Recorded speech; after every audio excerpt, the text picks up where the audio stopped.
pai dela morreu no asfalto de Palermo numa terça-feira à noite, com o cheiro de limão e pólvora misturado no ar quente de setembro. Júlia Ferrara tinha 26 anos, um casaco de médica que ainda cheirava a antisséptico, e as mãos presas no tecido do paletó do pai como se pressionar forte o suficiente pudesse reter o que já tinha ido. 3 homens avançavam pela rua vazia. Ela conhecia aqueles rostos, rostos que não deveriam existir, rostos que ninguém sobrevivia para descrever. E então o carro preto parou. Bom, se você gosta de histórias intensas como essa, deixa seu like e se inscreva e ajude nosso canal a crescer e a bater os 1000 inscritos. Porque a porta do palácio acabou de abrir e ela não vai fechar tão cedo. A voz veio da janela entreaberta. Baixa. Uma única palavra. Entra. Não era um convite. Era uma declaração de física, como a gravidade, como o inevitável. Júlia olhou para os 3 homens que continuavam avançando. Olhou para o carro. Olhou para o pai que já não estava mais presente no próprio corpo. E entrou. O carro se moveu antes que ela fechasse a porta. Nenhum freio, nenhuma hesitação, como se o motorista soubesse exatamente o que viria a seguir e não tivesse interesse em assistir. Júlia ficou olhando pela janela traseira enquanto Palermo se dissolvia em faixas de luz laranja e pedra escura, e só percebeu que estava tremendo quando as mãos dela bateram uma contra a outra no colo. O homem sentado ao seu lado não olhou para ela. Ele olhava para a frente, perfil cortado pelo clarão ocasional dos postes, e havia algo naquela imobilidade que não era paz, era contenção. A diferença entre um animal que dorme e um animal que decide não se mover, e você sente essa diferença na coluna antes de entender com o cérebro. Onde você está me levando? A voz dela saiu diferente do que ela pretendia, mais firme.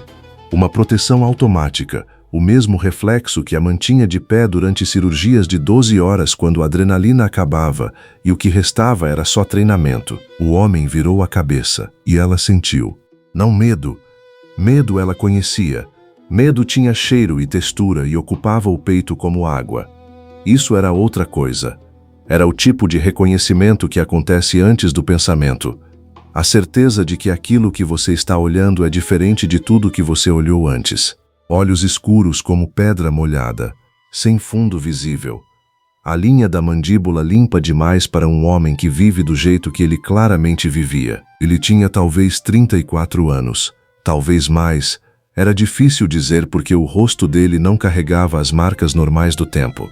Carregava outras. Para um lugar seguro, ele disse. E a voz era baixa e plana como o lago antes da tempestade. Palermo inteira é um lugar seguro para mim. Não precisava. Os 3 homens que vinham em sua direção trabalham para a família Caruso. Uma pausa. Eles sabem que você viu o que viu. Você teria durado aproximadamente 4 minutos depois que eu fosse embora. O silêncio dentro do carro ficou mais pesado. Júlia olhou para as próprias mãos. Ainda havia sangue embaixo das unhas, sangue do pai, sangue que ela tinha tentado conter como se medicina pudesse vencer uma bala de pistola a 2 metros. Ela fechou os dedos. Você me conhece, ela disse. Não era pergunta. Conheço seu nome. Conheço seu pai. Uma pausa mínima, quase imperceptível, antes da próxima frase. Conhecia. O palácio apareceu depois de 40 minutos de estrada que subia pelo interior da ilha. Pedra antiga e portões de ferro que se abriam antes do carro parar completamente, como se o lugar soubesse que ele vinha, como se o lugar sempre soubesse. Homens postados em cada lado da entrada, mãos cruzadas na frente do corpo, olhos que não seguiram Júlia quando ela saiu do carro. Ela era invisível para eles. Só para ele ela existia, e isso, ela descobriria depois, era a coisa mais perigosa que poderia acontecer a alguém. Como você se chama? Ela perguntou ali no meio do pátio de pedra, com a noite siciliana pesada ao redor e o cheiro de jasmim vindo de algum jardim que ela não conseguia ver. Ele já estava caminhando em direção à entrada principal. Parou. Não se virou completamente, só o suficiente para que ela visse o perfil. Dante Mancuso. Júlia conhecia esse nome. Todo mundo em Palermo conhecia esse nome. Você aprendia a não dizê-lo em voz alta do mesmo jeito que aprendia a não apontar para raios durante tempestade. Quando posso ir embora? Ela perguntou, e havia uma parte dela que já sabia a resposta antes de terminar a frase. Dante Mancuso atravessou o limiar da porta e desapareceu dentro do palácio sem responder. E o silêncio que ficou no lugar da resposta era mais completo do que qualquer palavra poderia ter sido. Um homem mais velho, de terno cinza, expressão de alguém que havia visto tudo e se surpreendido com nada nos últimos 30 anos, apareceu ao lado dela como se tivesse nascido dali. A senhora vai me acompanhar, por favor. Não era pergunta. Nessa casa, Júlia perceberia nada era pergunta. Ela seguiu. Porque não havia alternativa. Porque Palermo estava lá embaixo com os corpos da família Caruso e a memória dos rostos que ela tinha visto. Porque o único lugar no mundo onde ela era relativamente segura naquele momento era exatamente o lugar mais perigoso onde poderia estar. O quarto era grande demais para uma prisioneira. Janelas compridas com vista para o jardim, cercado de muros, ela notou, mas jardim ainda assim. Flores que alguém cuidava todo dia. Uma cama com lençóis que pareciam custar mais do que seu salário mensal. Uma banheira que ela não estava com o estado mental para apreciar. Ela ficou de pé no meio do quarto por um longo tempo depois que o homem de terno cinza foi embora. Depois foi até a janela. Depois testou a porta, aberta. Depois o corredor, guardado. Ela não chorou naquela noite. Ficou sentada na beira da cama com o casaco cheio do sangue do pai e organizou mentalmente o que sabia, o que não sabia e o que precisava descobrir. Era o que ela fazia em emergências, triagem. Classifique o que está sangrando mais. Trate primeiro, não olhe para o que não pode ser salvo. O que estava sangrando mais. Ela estava presa numa mansão siciliana pertencente ao homem mais perigoso do sul da Itália. O que não podia ser salvo, o pai.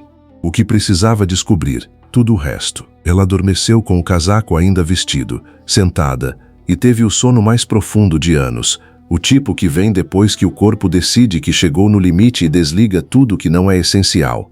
Quando acordou, havia luz entrando pela janela, flores frescas no vaso que estava vazio na noite anterior, e uma xícara de café que ainda fumegava na mesinha. Alguém tinha entrado enquanto ela dormia.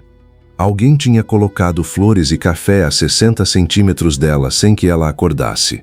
Júlia ficou olhando para as flores por um momento. Rosas brancas, pétalas fechadas, cheiro suave e caro. E sentiu o primeiro fio de algo que não era medo nem raiva, mas que era vizinho dos dois. A violência particular de ser cuidada sem ter pedido. De ser tratada bem dentro de uma gaiola. Ela tomou o café. Porque estava com fome. Porque raiva funciona melhor com estômago cheio. Roupas dobradas na cadeira. Do tamanho certo, o que significava que alguém sabia o tamanho dela. O que significava que esse sequestro não tinha sido improvisado. O que significava que havia informação sobre ela que ela não sabia que existia. Ela ficou olhando para as roupas por um longo tempo com aquele olhar clínico que desenvolvia em médicos que operavam há anos, o olhar que analisa antes de reagir. Depois se trocou.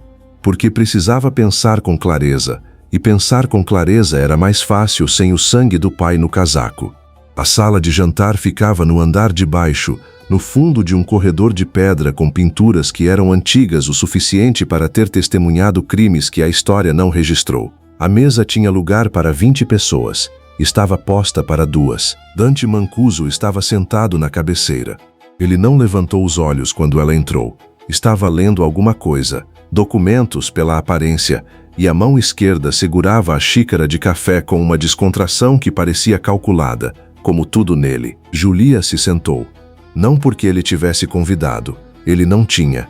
Mas havia pão, queijo, fruta, e ela estava com fome de um jeito que só a raiva ainda não tinha consumido completamente. Bom dia, ela disse, com o tom que usava para pacientes que chegavam bêbados na emergência às 3 da manhã e achavam que o mundo lhes devia alguma coisa.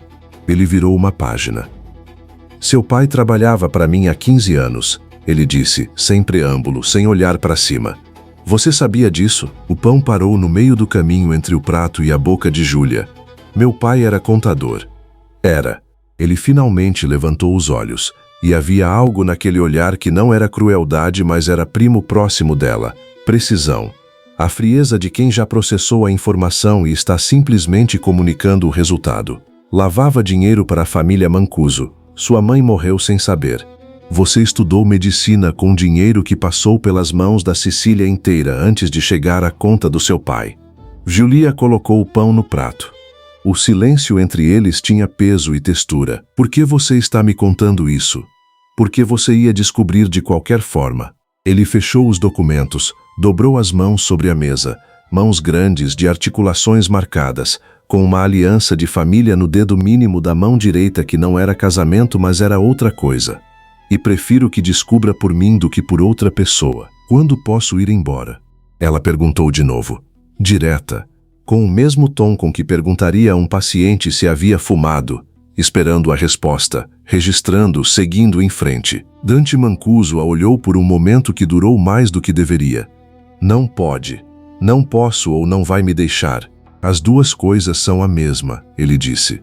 Você viu rostos. Você ouviu nomes. Os Caruso não vão parar de procurá-la. O único lugar onde você está segura é dentro dessa propriedade. Então sou sua prisioneira. Você é minha responsabilidade. Uma pausa. Por enquanto, o resultado prático é o mesmo. Julia inclinou a cabeça levemente. Um tique que ela tinha, o mesmo que antecedia cada diagnóstico difícil, cada conversa com familiar de paciente terminal. O movimento de quem está organizando o que vai dizer para que soe como o que precisa soar. Que conveniente para você, ela disse, salvar alguém e depois usar o salvamento como jaula. Dante se levantou. Ele era mais alto do que ela tinha calculado na noite anterior. Ou talvez o espaço aberto do pátio tivesse enganado a perspectiva. Ali, na sala de jantar, com a luz da manhã siciliana entrando pelas janelas e a pedra antiga ao redor, ele ocupava o espaço de um jeito que não era volume, mas era presença. Como se o ar ao redor dele funcionasse diferente. Ele foi até a janela. Ficou de costas para ela, olhando para o jardim. Há uma biblioteca no 3º andar, ele disse. Uma academia no subsolo. Um médico disponível se você precisar. Você pode se mover livremente dentro da propriedade, mas não fora dela, Julia terminou o café. Colocou a xícara no pires com uma cuidado que era na verdade controle, o mesmo esforço que fazia para não bater a porta de UTI quando perdia um paciente. Você tem alguma ideia do que está fazendo? Ele não se virou, mas ela viu, na reflexo da janela, algo mínimo e rápido cruzar o rosto dele. Não era emoção, era a sombra de o rastro de algo que havia passado antes que pudesse ser nomeado. Tenho, ele disse. Simplesmente. E depois, sem se virar, sem mais nada, ele saiu da sala de jantar pelo corredor lateral, e Julia ficou sozinha com pão e queijo e a compreensão crescente de que nenhum dos dois estava bem nessa situação. Mas só um deles admitia isso, e não era ele. 3 dias dentro do Palácio Mancuso eram suficientes para aprender o seguinte. As paredes tinham olhos. As janelas tinham altura suficiente para quebrar um tornozelo, mas não para matar. E Dante Mancuso aparecia em lugares onde você não o esperava com uma consistência que não era coincidência. Giulio estava na biblioteca quando percebeu isso pela primeira vez. A biblioteca ficava no 3º andar. 3 paredes de livros do chão ao teto. Uma escada de madeira que deslizava sobre trilhos, e janelas que davam para o lado norte da propriedade onde o jardim terminava e a encosta começava a descer em direção ao mar. Era tarde. O sol já estava indo embora e a luz que entrava era dourada e oblíqua e transformava as lombadas dos livros em algo que parecia arqueologia. Ela estava de pé perto da janela com um atlas geográfico, não por interesse em geografia, mas porque queria entender a topografia ao redor do palácio. Distâncias, caminhos, o que uma pessoa poderia ou não poderia fazer a pé em quanto tempo. Ela não ouviu os passos. Sentiu um deslocamento de ar mínimo, como quando alguém abre uma porta num quarto fechado e a pressão muda antes do som. O cheiro chegou primeiro, ou de denso e couro e algo mais fundo que ela ainda não tinha conseguido classificar, como madeira que queima devagar longe numa lareira em outro andar. O cheiro dele. O Julia não se virou. Continuou olhando para o alas. O caminho norte termina num precipício, Dante disse, de algum ponto atrás e levemente à direita dela. 40 metros de queda direta para a pedra. Ela virou o alas para mostrar a ele sem se virar para mostrá-lo a ela. Estava estudando história geológica da região. Estava calculando rotas de fuga. O Julia fechou alas, colocou no lugar, virou. Ele estava a menos de 2 metros mais perto do que ela esperava, o suficiente para que a proporção do espaço entre eles parecesse deliberada. Não havia móvel, não havia mesa, não havia nada entre eles além de ar e da diferença entre o que ela precisava fingir sentir e o que o corpo dela sentia sem pedir permissão. O cheiro dele era mais forte daqui. Todo prisioneiro calcula rotas de fuga, ela disse. É humano. Você não é minha prisioneira. Você acabou de dizer que o caminho norte termina num precipício como se eu precisasse saber disso. Um silêncio. Algo passou pelos olhos dele. Não era humor, mas era primo distante dele. A sombra do que seria humor num homem que havia muito tempo não se permitia nada nessa direção. É informação relevante para sua segurança. É informação relevante para me mostrar que você já mapeou cada saída antes de mim. Ela cruzou os braços. O que é mais perturbador do que os precipícios em si? Dante Mancuso ficou olhando para ela por um momento longo, e havia algo naquele olhar. Ela percebeu com a parte do cérebro que processava as coisas antes de poder descrevê-las, que era diferente do que ela esperava de um homem no controle de tudo. Não era arrogância. Arrogância ela reconhecia. Tratava a arrogância na emergência toda semana. Era algo mais parecido com atenção. Com o tipo de atenção que você dá a algo que não consegue parar de olhar mesmo quando sabe que deveria. A coleção de anatomia fica na prateleira do lado esquerdo, ele disse. Terceira fileira de cima. Se você precisar de material de referência para seu trabalho. Julia não disse nada. Ele saiu da biblioteca sem mais nada, sem barulho, como havia chegado. Ela ficou olhando para o espaço onde ele tinha estado por um momento mais longo do que deveria. Depois foi até a prateleira do lado esquerdo, terceira fileira de cima. Havia 8 volumes de anatomia cirúrgica, atualizados, edições recentes. Alguém tinha colocado aqueles livros ali especificamente para ela. Alguém que sabia que ela era médica, que sabia do que ela precisava, que havia pensado nisso antes que ela pedisse. Julia ficou com o primeiro volume na mão por um longo tempo, sentindo o peso do papel e a estranheza de ser cuidada por um predador, e a estranheza ainda maior de que esse cuidado era a coisa mais perturbadora que havia acontecido desde que chegou.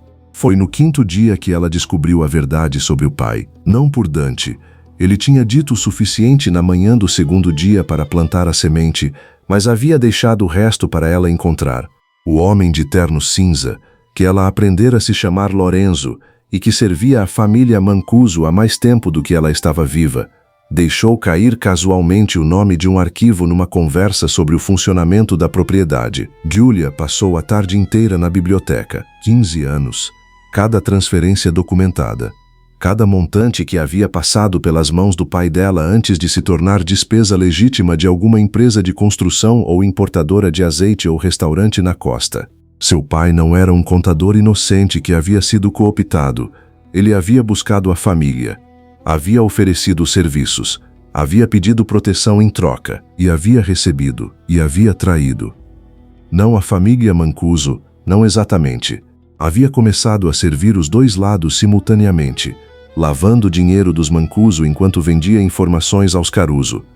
O tipo de esquema que funciona até o dia em que para de funcionar, e quando para de funcionar, para de uma forma que não deixa sobreviventes. Julia ficou olhando para os documentos com o mesmo rosto que ela usava para dar diagnósticos terminais. Depois dobrou o papel. Colocou no bolso. Foi à janela. O jardim estava vazio a essa hora. Só as rosas brancas e o murmúrio do vento vindo do mar lá embaixo no horizonte. Ela ficou olhando para as rosas por um tempo e pensou no pai. Não no pai que havia morrido no asfalto, não no contador da família, mas no pai das tardes de domingo quando ela tinha 6 anos e ele lia para ela em voz alta com aquela voz que tornava tudo mais amplo. O pai que disse que ia pagar a faculdade de medicina com as próprias economias. O pai cujas economias tinham outra origem. Você encontrou o arquivo. A voz veio da porta da biblioteca. Ela não se virou. Você deixou que eu encontrasse. Uma pausa. Sim. Julia ainda estava olhando para as rosas. O cheiro dele chegou antes dos passos. Ela estava começando a aprender a medir a distância por aquilo. pelo quanto o cheiro de couro e madeira queimando ficava concentrado. Ele estava a talvez 3 mente pra. Por que? Ela perguntou. Porque você precisava saber. Ele ficou parado. Não se aproximou mais. E por que seria uma crueldade deixar que você guardasse uma versão do seu pai que não existia? Julia virou então. E o que havia no rosto dela não era o que Dante Mancuso esperava. Ela viu isso na milésima tensão dos músculos ao redor dos olhos dele, o único lugar do rosto onde a máscara era fina o suficiente para deixar passar alguma coisa. Ela não estava chorando, não estava com raiva. Estava clínica. Quanto de mim é construído com dinheiro sujo? A pergunta chegou reta e limpa como bisturi. Sua formação, ele disse. Sua residência. O apartamento onde você morava. Mas não eu. Uma pausa mais longa dessa vez. Não você, ele concordou. E havia algo nessa concessão, pequena, precisa, que era diferente de tudo que ele tinha dito antes. Como se essa frase específica custasse alguma coisa. Julia olhou para ele por um momento. Depois olhou para o jardim de novo. Meu pai era humano, ela disse finalmente.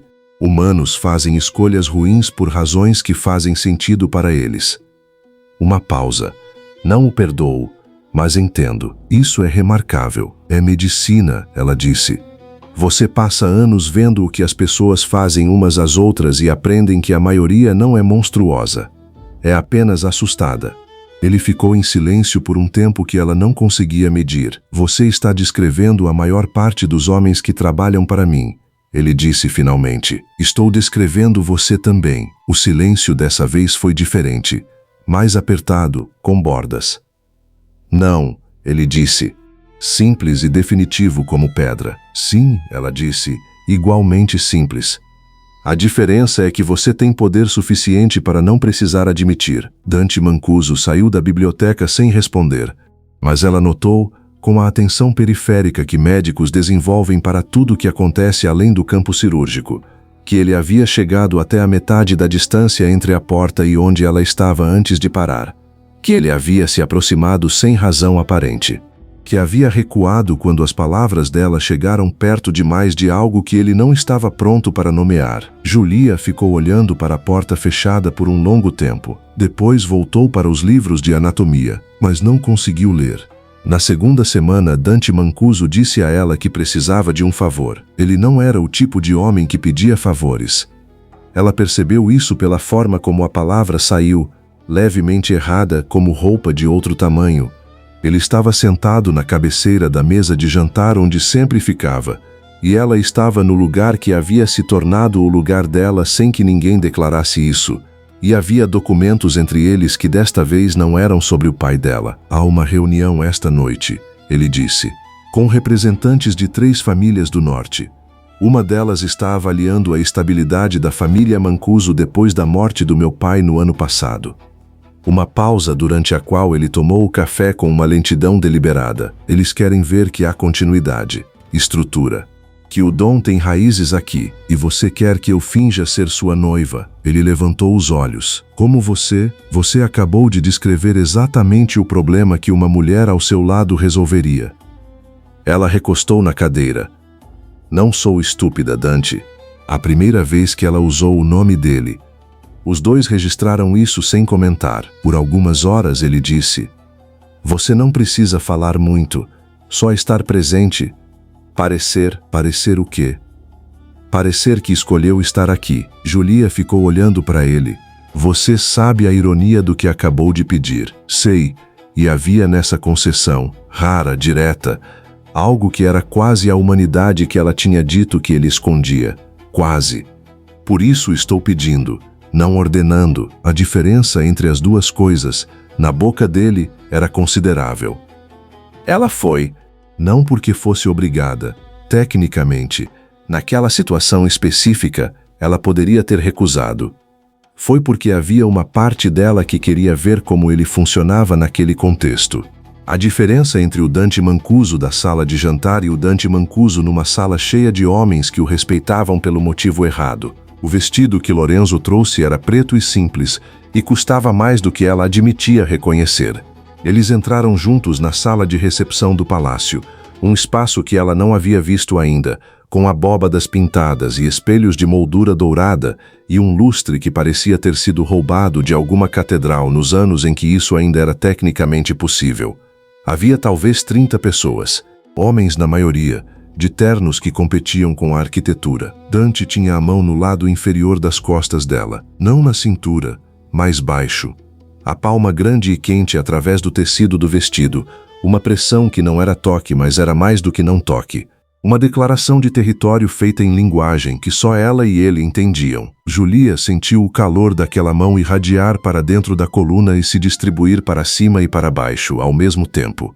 Manteve o rosto neutro com o esforço de quem aprendeu a manter o rosto neutro diante de coisas muito piores. Ela funcionou bem, melhor do que esperava. Sorriu nos momentos certos, disse pouco da forma certa. E quando o homem mais velho das famílias do norte perguntou onde os dois tinham se conhecido, ela disse, sem hesitar: "Ele me salvou de uma situação difícil", o que era verdade, o que também não era toda a verdade. Dante, ao seu lado, não disse nada, mas a pressão da mão nas costas dela aumentou por um segundo. Foi durante a segunda hora, quando Julia estava sozinha por um momento com uma taça de vinho siciliano que não havia bebido, que um dos homens mais jovens se aproximou. Dela família de Milão, ela havia ouvido o nome. Olhos que avaliavam com uma franqueza que não tentava disfarçar nada. "Chedona", ele disse baixo, com o tipo de sorriso que achava que era charme. "Dante não merece." Julia abriu a boca para responder com algo que fosse simultaneamente educado e terminal. Ela tinha um repertório considerável. Quando sentiu a mudança no ar antes de ver o movimento. Dante estava ao lado dela. Não havia como ele ter chegado tão rápido de onde estava, mas estava. E a mão que foi para o ombro do homem de Milão não era ameaça visível, era pior. Era o gesto de alguém que não precisava de ameaça porque a ameaça estava implícita em tudo que ele era. Marco. O nome saiu baixo e plano como lâmina numa bainha.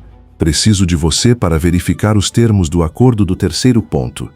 Uma pausa de exatamente o tamanho certo. Agora, Marco de Milão foi embora sem olhar para trás. Dante ficou ao lado de Julia. Não disse nada. A mão voltou para as costas dela, desta vez não na mesma posição. Mais alto, mais firme.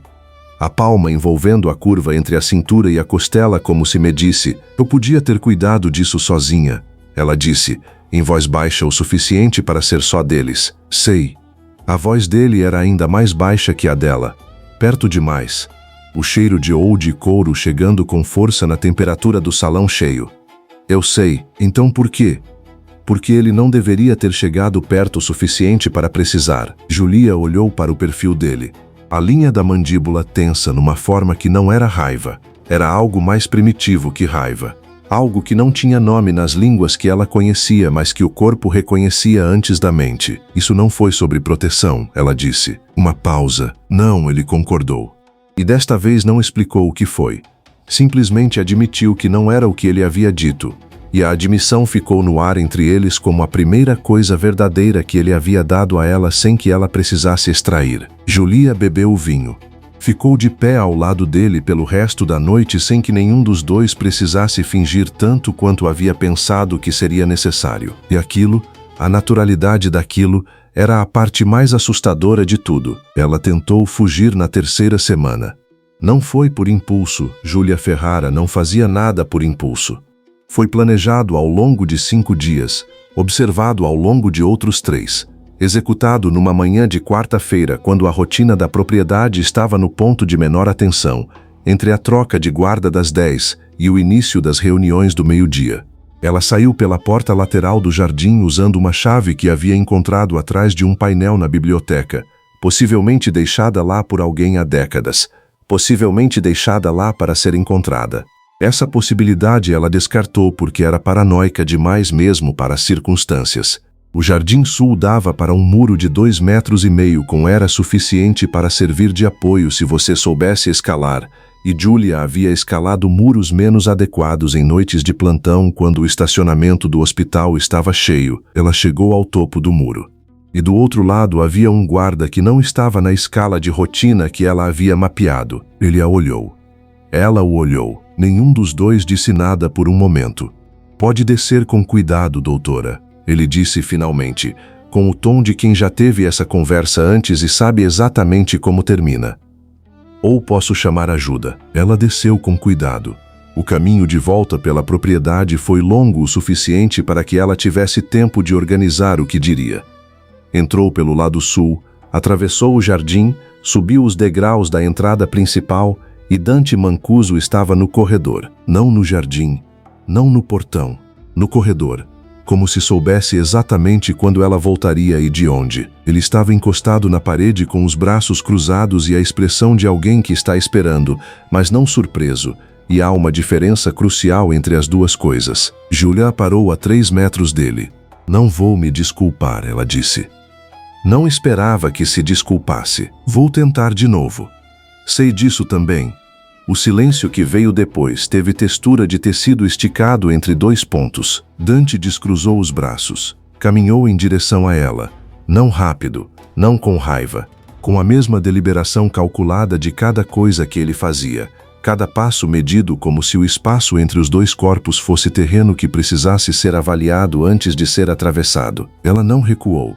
Havia algo em recuar diante dele que lhe parecia mais perigoso do que ficar parada.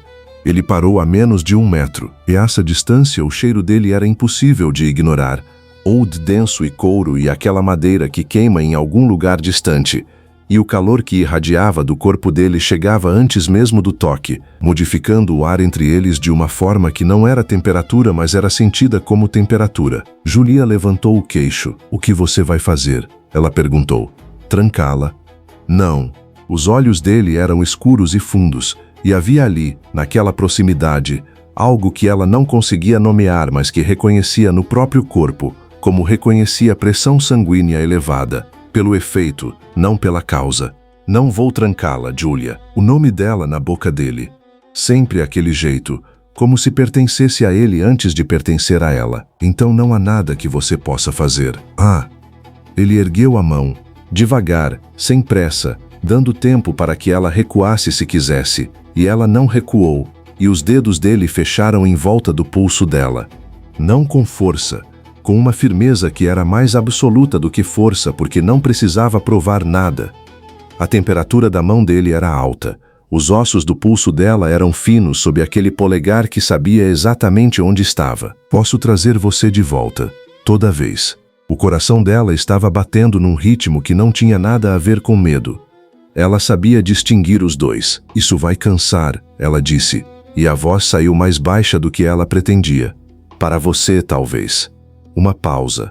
Os olhos dele desceram para onde a mão dele envolvia o pulso dela, como se estivesse avaliando o que estava fazendo, o que aquilo era, e não chegando a uma conclusão, mas ficando ali de qualquer forma. Para mim, não. Julia olhou para a mão dele no próprio pulso. O calor que irradiava daquele contato estava subindo pelo antebraço, chegando ao ombro, distribuindo-se pelo peito. Ela reconhecia o efeito fisiológico, reconhecia-o com absoluta clareza clínica, e reconhecer não mudava nada. Vai me soltar? Ela perguntou. Uma última pausa. Ele soltou. O pulso ficou aquecido por horas depois. Ela ficaria acordada naquela noite sentindo onde os dedos dele tinham estado. A pressão que havia ido, mas cujo rastro permanecia na pele como tinta invisível, e tentaria, e fracassaria, em não pensar no que ele havia dito. Para mim, não. Como se trazê-la de volta toda vez fosse algo que ele estava disposto a fazer para sempre. Como se forever fosse uma palavra que ele conhecia o peso de usar. Havia um homem chamado Enzo Caruso que tinha olhos claros demais para Cecília, e um sorriso que chegava rápido e ia embora devagar. O tipo de sorriso que você aprende a não confiar porque é construído para essa finalidade. Julia o conheceu sem saber quem era. Ele apareceu no jardim numa tarde em que Lorenzo tinha permitido que ela saísse para caminhar, um privilégio novo, concessão pequena na escala do que ela havia perdido, e estava sentado num dos bancos de pedra como se pertencesse ao lugar. O que, ela descobriria depois, era exatamente a impressão que ele queria causar. Você é a médica, ele disse, em italiano padrão sem sotaque siciliano, e havia algo nessa ausência de sotaque que deveria ter sido o primeiro sinal. Ouvi falar de você. Julia sentou no banco oposto porque o jardim era de quem o habitava e ela o habitava tanto quanto qualquer outra pessoa. Não sei como, não conheço ninguém aqui. Mancuso fala de você. Um sorriso. Sabe o quanto isso é incomum? Ela ficou quieta, não porque acreditou, mas porque havia algo na frase que queria entender melhor antes de responder. A pessoa que dizia aquilo sabia que queria ouvi-la, estava usando o que sabia. Quem é você? Ela perguntou diretamente. Alguém que pode ajudá-la a sair daqui. Ele se inclinou para a frente, cotovelos nos joelhos, voz baixa como quem compartilha segredo. Se quiser, ela olhou para ele, e o que ela sentiu não foi esperança, foi algo mais frio que esperança. Análise. Ela era médica. Quando algo parecia bom demais para as circunstâncias, investigava antes de administrar. Por que faria isso? Porque Dante Mancuso tem coisas que me interessam. E você, doutora, tem a capacidade única de distraí-lo o suficiente para... Você é dos Caruso. O sorriso dele mudou de forma. Não desapareceu. Ficou diferente. Mais honesto, o que era de alguma forma mais ameaçador do que quando era calculado. Você é mais rápida do que esperava. Você matou meu pai. Uma pausa que durou exatamente o tempo de alguém recalibrando uma abordagem. Sua família escolheu ser desleal a... Vá embora, ela disse. Simples. Clínica. A mesma voz que usava para dizer a familiares que o paciente não havia sobrevivido. Agora, Enzo Caruso ficou de pé. O sorriso havia ido completamente agora, e o que ficou no lugar não era a ameaça explícita, era o esboço dela. Você vai arrepender de não ter aceitado quando eu ainda estava sendo gentil, doutora. Julia não respondeu. Ele foi embora pelo portão lateral do jardim, que estava aberto, ela percebeu, aberto especificamente para que ele pudesse entrar. E ela ficou no banco de pedra com o coração num ritmo ligeiramente mais rápido que o normal e a compreensão de que havia um furo na segurança do Palácio Mancuso, e que Dante precisava saber disso, não porque ela quisesse ajudá-lo, porque o homem que havia acabado de sentar ao seu lado tinha o mesmo sorriso dos homens que mataram o pai dela, e Júlia Ferrara era médica, tratava a ameaça antes do sangramento. Ela encontrou Dante no escritório do segundo andar. A porta estava fechada, mas não trancada. Ela bateu, esperou entrou. Ele estava ao telefone, de pé, olhando pela janela com a mesma imobilidade predatória de sempre. E quando ela entrou, virou-se com uma expressão que era a versão mais comprimida que ela já havia visto de irritação controlada. Ela esperou. Ele terminou a ligação. Virou-se completamente para ela. Um homem entrou pelo portão sul do jardim enquanto eu estava lá, ela disse, sem preâmbulo. Disse que era dos Caruso. Disse que podia me tirar daqui. Eu recusei.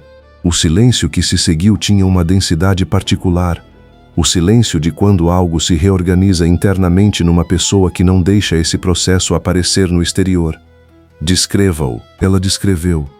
Altura, cor dos olhos, a ausência de sotaque, o sorriso que chegava rápido. Dante ouvia com a imobilidade de quem processa em camadas. Ela podia quase ver as informações sendo categorizadas, avaliadas, arquivadas em alguma hierarquia de urgência que ela não tinha acesso. Enzo Caruso, ele disse finalmente. Isso foi o que eu concluí.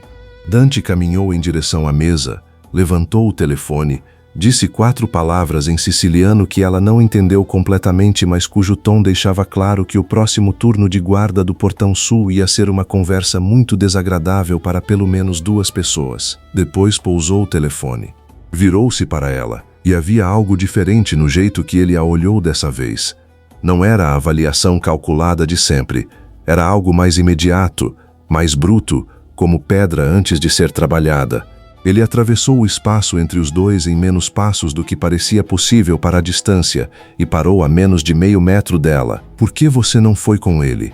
A voz estava baixa, mais baixa que o normal. Julia levantou os olhos para o rosto dele. Porque ele era dos Caruso. Porque mataram meu pai. Porque eu... Ela parou. Recomeçou. Porque eu não saio daqui com o homem errado por pura teimosia. Isso não é a razão completa. Não, ela concordou. E não terminou a frase porque a razão completa era uma coisa que ela ainda não estava pronta para articular em voz alta, em particular para ele, em particular nessa distância onde o cheiro de old couro chegava com força e o calor do corpo dele modificava o ar de um jeito que ela sentia na pele sem precisar de contato. Dante levantou a mão, devagar, a mesma lentidão deliberada de sempre, dando tempo, dando escolha. Os dedos roçaram o maxilar dela num toque que não era aperto nem carícia, era reconhecimento. O polegar seguindo a linha do queixo como se mapeasse algo que precisava saber de cor. O toque durou 3 sés. Julia não respirou durante esses 3 sés. Quando ele tirou a mão, o calor ficou. A temperatura da ponta dos dedos dele ficou impressa na pele dela como marca, e ela ficou olhando para o rosto dele tentando encontrar ali alguma coisa que a ajudasse a entender o que havia acabado de acontecer, e não encontrou nada além dos olhos de obsidiana que devolviam o olhar com a mesma pergunta que ela estava fazendo. Você precisa ser mais cuidadosa, ele disse. Baixo, quase rouco. Você precisa consertar o portão sul, ela respondeu. O que havia nos olhos dele por um sés, antes que a máscara fechasse de volta com a eficiência de anos de prática, era a coisa mais humana que ela havia visto nele. Era quase medo, não de perigo externo, de outra coisa. Julia foi embora antes que qualquer um dos dois dissesse algo que não pudesse ser desfeito. Ela estava no jardim de novo. Era o único lugar onde a escala do espaço aberto contrabalançava a clausura das paredes quando ouviu os tiros. Não eram do jardim. Eram do lado de fora do portão norte, a parte da propriedade que dava para a estrada, distante o suficiente para que o som chegasse abafado, mas próximo o suficiente para que não houvesse dúvida sobre o que era. 1, 2, uma pausa, 3 mais. Julia estava de pé antes do eco do terceiro parar. Os homens que corriam pelo jardim em direção ao portão não a olharam. Ela o seguiu porque era médica e havia tiros e, independente de qualquer outra coisa, havia treinamento que era mais antigo que qualquer situação específica. O que ela viu no portão norte? 2 homens da segurança de Dante no chão, um com a mão no ombro, um com o joelho, nenhum com ferimento fatal imediato, mas os 2 com ferimentos que sangravam. E Dante de pé entre eles e os 3 homens que recuavam, um deles também ferido, recuando rápido, desaparecendo no veículo que esperava na estrada. Dante virou-se quando a ouviu. Não, ele começou. Cala a boca e fica parado, ela disse, passando por ele em direção ao homem no chão com o ombro, porque era o que sangrava mais, e esse era o que recebia atenção primeiro. Sua voz tinha o timbre automático de emergência, firme, sem interrogação, o tom que fazia pessoas em pânico pararem de entrar em pânico e começarem a obedecer. Ela trabalhou com o que havia disponível, o lenço da manga, a jaqueta de um dos outros guardas, as próprias mãos. Ela controlou o sangramento do primeiro e avaliou o segundo enquanto alguém, em resposta a uma ordem de Dante que ela não ouviu completamente, corria de volta para casa buscar o kit médico que, ela descobriria depois, estava em cada cômodo do palácio precisamente para situações como essa. Dante ficou do lado dela o tempo inteiro. Não no caminho, ele sabia não ficar no caminho, mas presente. Passando o que ela pedia antes que ela terminasse a frase. Segurando o que precisava ser segurado com uma firmeza que não tremeu nenhuma vez, mesmo quando havia sangue nas mãos dele que não era o dos homens dela, mas dela. A avaliação não era o momento de perguntar de quem era. Os 2 homens foram estabilizados. Não era o que ela chamaria de trabalho limpo. Era trabalho de campo, trabalho de guerra, o tipo que você faz quando não tem o que deveria ter, mas precisa que o coração continue batendo por tempo suficiente para chegar ao que tem. Ela ficou de joelhos no asfalto do portão por quanto tempo não sabia, e quando ficou de pé as mãos estavam cobertas e os joelhos latejavam, e Dante estava parado a 1 metro dela olhando de um jeito que ela não reconhecia. Eles vão precisar de um hospital de verdade, ela disse. A voz saiu mais cansada do que ela pretendia. Ou de um cirurgião com equipamento adequado. Já está sendo providenciado. Quem atacou? Uma pausa. Não importa agora. Importa para mim, ela disse. Eu quero saber se vou precisar de me preocupar toda vez que for ao jardim, Dante. Ele ficou olhando para ela. E então, e isso era a coisa mais estranha, a coisa que ela ficaria repassando mais tarde. Ele disse, não. Não vai precisar se preocupar. Eu cuido disso, não como promessa de homem de poder, como promessa de outra coisa. Como se cuidar disso fosse algo que ele fazia por uma razão específica, que ambos sabiam qual era, mas que nenhum deles estava dizendo em voz alta. Julia limpou as mãos no que restava do lenço. Você está ferido, ela disse. Havia um corte no antebraço dele, longo, mas superficial, sangue escuro numa raia pelo lado do pulso. É nada. Eu decido o que é nada. Ela estendeu a mão. Deixa ver. Ele estendeu o braço com uma hesitação que era mínima, mas estava lá, e a hesitação em Dante Mancuso era mais rara do que sangramento, então ela a registrou. Ela pegou o pulso dele com as duas mãos, virou o antebraço para cima, avaliou. A pele era quente sob os dedos dela, os músculos do antebraço rígidos de tensão que ele ainda não havia liberado. O corte era limpo. Não ia precisar de pontos, mas ia precisar de curativo adequado. Vem, ela disse, soltando o pulso dele. Ela foi. Ele veio. Pelo jardim de volta para o palácio, pelo corredor, até o banheiro do segundo andar onde havia o kit médico que Lorenzo indicou. E durante todo aquele caminho nenhum dos dois falou. E o silêncio era um tipo diferente dos outros silêncios. Não era tensão, não era contenção. Era o silêncio de duas pessoas que haviam dividido algo que não tinham como não dividir e que agora carregavam esse compartilhamento como objeto físico entre elas. Ela curou o corte, com antisséptico e gaze, e o cuidado automático das mãos que haviam costurado ferimentos muito piores, e durante o processo a mão dela envolvia o antebraço dele para manter estável, e a temperatura da pele dele era alta e os tendões sob os dedos dela se contraíam levemente cada vez que o antisséptico chegava em área viva. Ele não fez barulho. Ficou olhando para o topo da cabeça dela com uma expressão que ela não conseguia ler desse ângulo. Obrigado, ele disse quando ela terminou. Baixo, como se a palavra fosse pouco usada e precisasse ser tratada com cuidado. Julia fechou o kit. Lavou as mãos. É o que eu faço, ela disse. Não, é o que você escolheu fazer hoje. Uma pausa. Você podia ter ficado dentro. Sim. Ela secou as mãos. Virou-se. Podia. Os olhos dele, dessa distância mínima, ela tinha acabado de se virar e estava de costas para a pia, e ele estava a menos de 1 metro, eram diferentes. Ainda escuros, ainda fundos, mas havia ali uma qualidade que ela não havia visto antes. Algo que era desarmado, não vulnerável. Dante Mancuso não era vulnerável, mas desarmado, sem a camada exterior de cálculo. Ela viu o homem por baixo da máscara por um são, e aquele segundo, era mais perigoso do que tudo que havia acontecido no portão norte. Porque uma vez que você via, não conseguia mais não ver. Dante recuou um passo. A máscara fechou. Ele disse boa noite com o tom de quem encerra uma reunião e foi embora pelo corredor, e Julia ficou na beira da pia com as mãos limpas e a certeza crescente e terrível de que estava em apuros de um tipo completamente diferente do que havia pensado quando entrou naquele carro 3 semanas atrás. Havia uma sala no palácio que ela nunca havia entrado. Estava no fundo do corredor do segundo andar, sempre fechada, sem guarda na porta, o que era diferente de todas as outras salas que ela não podia entrar, que tinham guarda na porta. Essa não precisava de guarda. Ninguém entrava. Não porque era proibido, porque havia um entendimento não verbalizado de que aquele espaço pertencia exclusivamente a uma pessoa. Julia entrou numa tarde em que a chuva chegava do mar e o palácio inteiro estava mais quieto que o normal. Era um quarto pequeno para o padrão da casa, mais pessoal do que os outros espaços.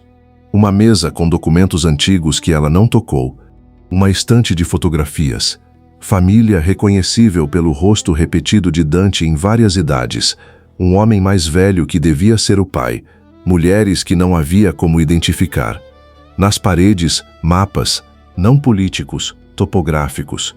A Sicília inteira mapeada em relevo, com marcações a lápis que ela não conseguia decifrar. E no canto, uma cadeira de couro gasto, com um livro na almofada, não novo, carregado, com a lombada dobrada do tipo que acontece quando você lê o mesmo livro várias vezes. Ela pegou. Virgílio, a Eneida em latim, com anotações nas margens em caligrafia pequena e precisa que ela reconheceu como a de Dante. Notas de leitura. Pensamentos. Uma ou outra frase sublinhada com tanta força que o lápis havia rasgado levemente o papel. Essa sala não é para visitas. Ela não se assustou. Havia aprendido a não se assustar com ele. Havia desenvolvido uma espécie de antena que detectava o deslocamento de ar, o cheiro que chegava primeiro, a mudança de pressão que precedia a presença dele. Sabia que ele estava ali faz talvez 30 sés, parado na porta, olhando para ela pegar o livro. Você lê, Virgílio? Ela disse, sem se virar ainda. Li.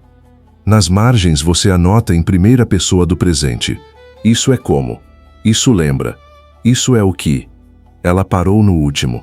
Havia uma frase que ela não ia ler em voz alta porque estava marcada mais fundo que as outras, e era sobre solidão de um jeito que não era poesia, mas era confissão. Ela virou. Ele estava na porta, de braços cruzados, ombro encostado no batente. Uma postura que parecia casual e não era nada casual. Os olhos dela e os dele encontraram-se na distância da sala. Você passou pela minha vida inteira me dizendo o que eu não posso fazer, ela disse. Mas trouxe livros de anatomia para a biblioteca antes de eu pedir. Isso não tem. Você sabia o tamanho das roupas. Você sabia que eu precisaria de café forte. Você sabia que eu dormiria melhor com as janelas abertas. Ela colocou o livro de volta na cadeira. Para um homem que não se importa, você presta muita atenção. Dante ficou olhando para ela com os músculos da mandíbula levemente tensos, o único lugar onde a contenção dele tinha custo físico visível. Presto atenção em tudo que está dentro desta propriedade. Não é a mesma coisa e você sabe disso. Silêncio. Você devia sair dessa sala, ele disse finalmente. Provavelmente. Ela não saiu. Mas você não está me mandando embora de verdade. Não estava. E os dois sabiam disso. Dante descruzou os braços. Entrou na sala. Pela primeira vez, entrando no espaço que era dele. E havia algo naquilo que era diferente de todas as outras vezes que ele tinha entrado em espaços que eram dela. Como se as regras fossem outras aqui. Como se o equilíbrio de poder estivesse levemente diferente quando era o território dele sendo invadido. Ele foi até a estante de fotografias. Ficou de costas para ela. Meu pai morreu no ano passado, ele disse. A voz estava plana, mas era uma planicidade diferente. Não a planicidade do controle, mas a de alguém que tirou a emoção de uma frase antes de dizê-la porque do contrário não conseguia dizê-la. Não de morte natural. Júlia não disse nada. Esperou. Trabalhei dos 12 anos até hoje para construir o que ele deixou para mim. Cada acordo, cada aliança, cada decisão. Ele pegou uma das fotografias, segurou sem olhar para ela, com os dedos na moldura. E ainda há homens que acham que a ausência de pai é a ausência de estrutura. Que o momento de atacar é agora. Os homens do portão norte, entre outros. Julia caminhou até ficar ao lado dele, não atrás, não na frente. Ao lado, a uma distância de talvez 40 centímetros, olhando para as mesmas fotografias. Você tinha 12 anos quando começou. 10. Uma pausa mínima. 10 quando entendi o que era. 12 quando fui inserido. Ela olhou para o rosto mais novo na fotografia. Um menino de olhos já sérios demais para a idade, ao lado de um homem que tinha a mesma linha de mandíbula e nenhum da hesitação que ela às vezes via no filho. Isso é crueldade, ela disse. Não com julgamento, com a precisão clínica com que nomeava diagnósticos. É preparação. São a mesma coisa quando se tem 10 anos. Ele não respondeu, mas não discordou. E não discordar, para Dante Mancuso, era mais próximo de concordar do que qualquer palavra que ele pronunciaria. Ela se afastou em direção à porta. Parou no batente. A frase que você sublinhou mais fundo, ela disse, sem olhar para trás. No capítulo 2, sobre o exilado que carrega a cidade dentro de si porque não tem onde mais colocá-la. Uma pausa. Você a sublinhou porque se reconhece nela. O silêncio que se seguiu era denso como pedra. Boa noite, Dante. Ela foi embora. E não ouviu o que ele disse, muito baixo para o espaço vazio da sala. Mas a forma do som era de um nome. O dela. Havia uma cicatriz nas costas dele que ela não deveria ter visto. Estava no momento mais mundano possível. Ele havia passado pelo corredor com a camisa levemente aberta na gola depois de uma reunião que claramente havia durado mais do que ele queria. E quando virou para entrar no escritório, a camisa puxou de um jeito que revelou, por um segundo, o canto superior da costela direita. Uma linha irregular, antiga, a cor de tecido que cicatrizou sem tratamento adequado. Julia não disse nada naquele momento, mas ficou com aquilo. A forma da cicatriz dizia coisas que não eram ditas em palavras. Ela conhecia as cicatrizes, havia visto o suficiente para ler as histórias que contavam. Aquela era de faca, não de bala, mais antiga do que ele parecia ter anos suficientes para ter acumulado, feita sem anestesia, curada sem cuidado adequado. A idade que ele tinha quando fez seus primeiros 12 anos na família. Ela o encontrou mais tarde no jardim. Ele estava sozinho numa das mesas de pedra com documentos e o último café do dia. Era tarde, o sol havia ido, e a luz de Palermo lá embaixo iluminava o horizonte com um laranja que tornava o jardim eterno. Ela sentou na cadeira do lado oposto sem perguntar. Ele não disse nada, o que nos termos deles era convite. Uma cicatriz nas costas, ela disse. Que foi? Unava ferro. Ele não levantou os olhos dos documentos. Assunto encerrado. Para você, talvez. Ela recostou. Para mim é clínica. A forma e o ângulo sugerem faca, instrumento longo, ataque por trás, com força mas sem precisão. A cura irregular sugere ausência de cuidado pós-ferimento. A localização sugere que a vítima estava de joelhos quando... Pare. Simples. Mas havia algo diferente nessa palavra. Não a autoridade usual.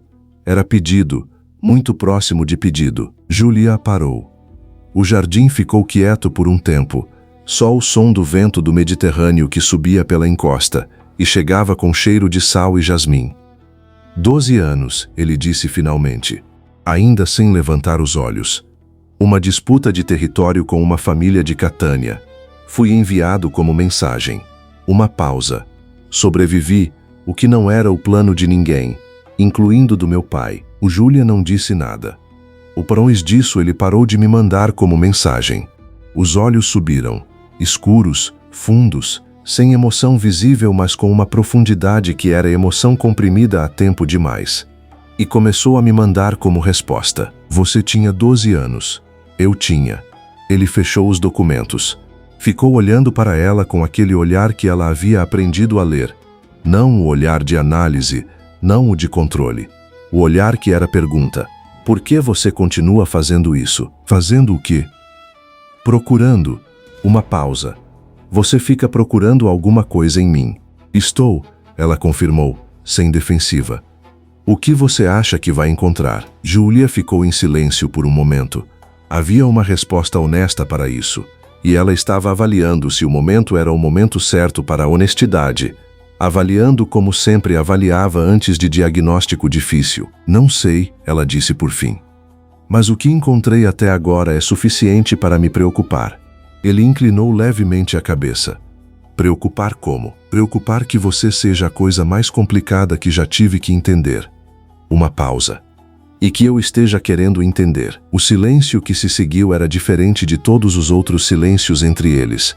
Era o silêncio de algo que acabou de mudar de forma. Não desapareceu, só ficou diferente. Dante ficou olhando para ela por um longo tempo. Então se levantou, pegou os documentos, ficou de pé do lado da mesa com a luz de Palermo ao fundo e a noite siciliana ao redor.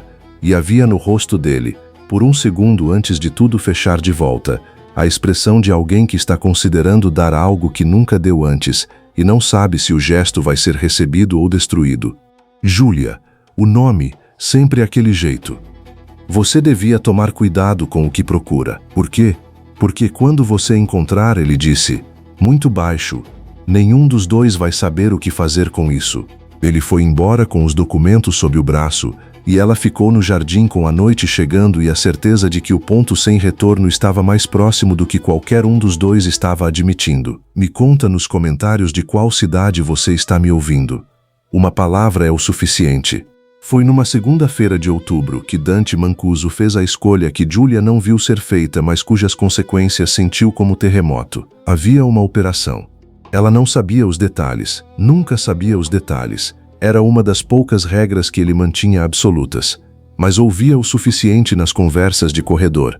Via o suficiente no cansaço que chegava nos ombros dele depois de certas reuniões, para entender que havia algo grande acontecendo.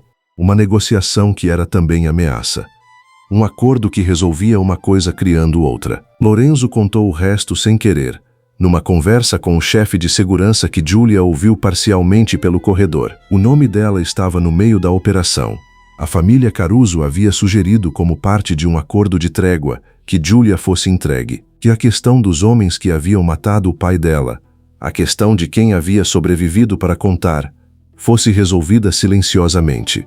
Uma médica sem família, sem amarras visíveis, uma troca pequena pelo preço de paz. Dante havia dito não. Não com condições, não com contraproposta. Um não que havia encerrado a negociação e reiniciado o conflito. Uma escolha que custava mais do que a alternativa e que ele havia feito sem consultar ninguém. Julia ficou parada no corredor por um tempo depois que a conversa que ela não deveria ter ouvido terminou. Ela o encontrou no escritório. Ele não levantou os olhos quando ela entrou. Havia papéis na mesa, o mesmo ritual de documentos que era o idioma público dele para "não estou disponível". Ela entrou de qualquer forma. Fechou a porta. Foi até a mesa. Você recusou o acordo. Silêncio. Uma virada de página. Sim. Por mim. Outra pausa. Mais longa dessa vez. Pela integridade das negociações, ele disse.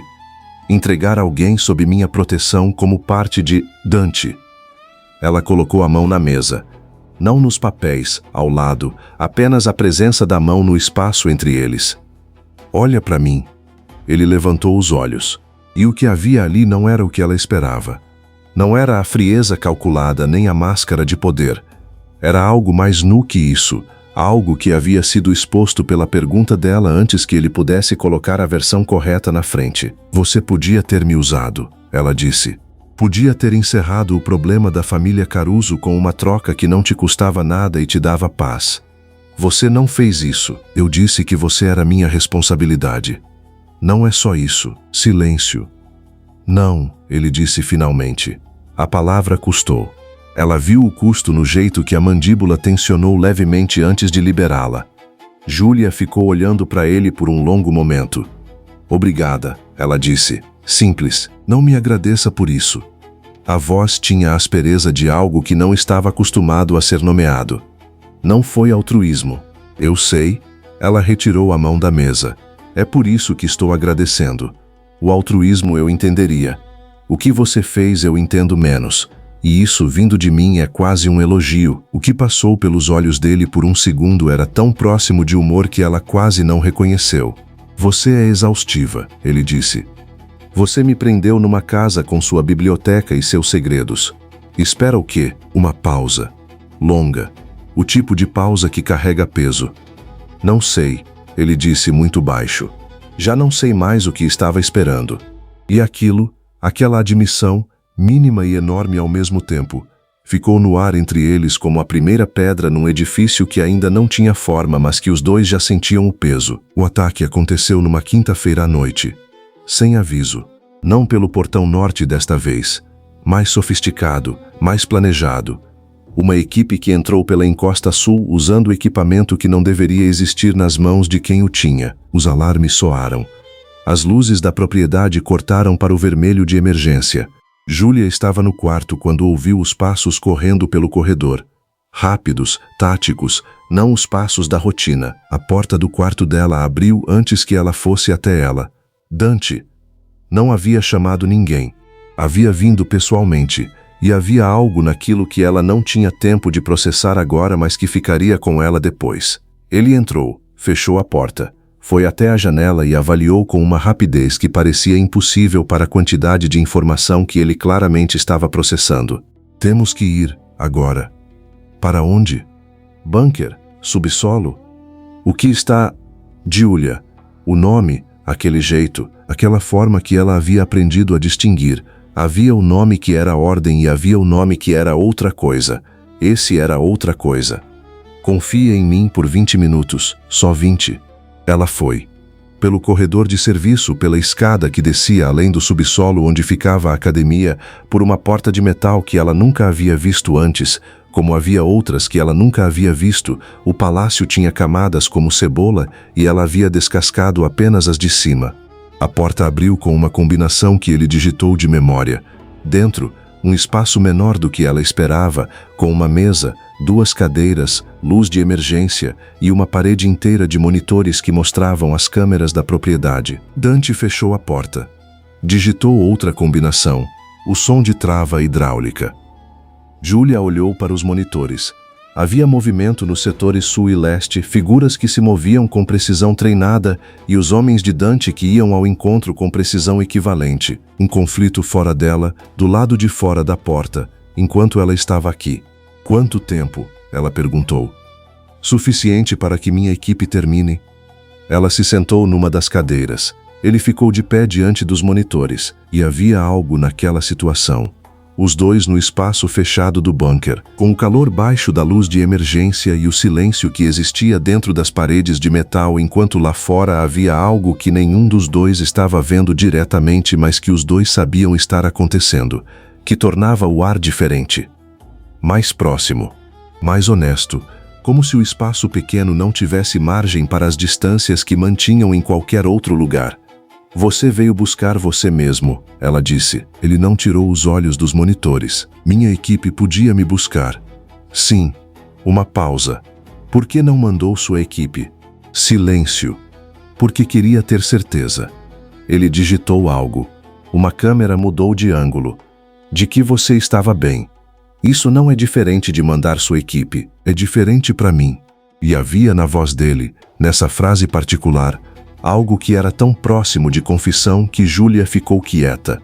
Não porque não tinha o que dizer, mas porque havia o tipo certo de silêncio para assegurar o que acabava de ser dito, e ela sabia, depois de semanas aprendendo o idioma dele, que o silêncio certo era mais valioso que qualquer resposta. Eles ficaram assim por 40 minutos.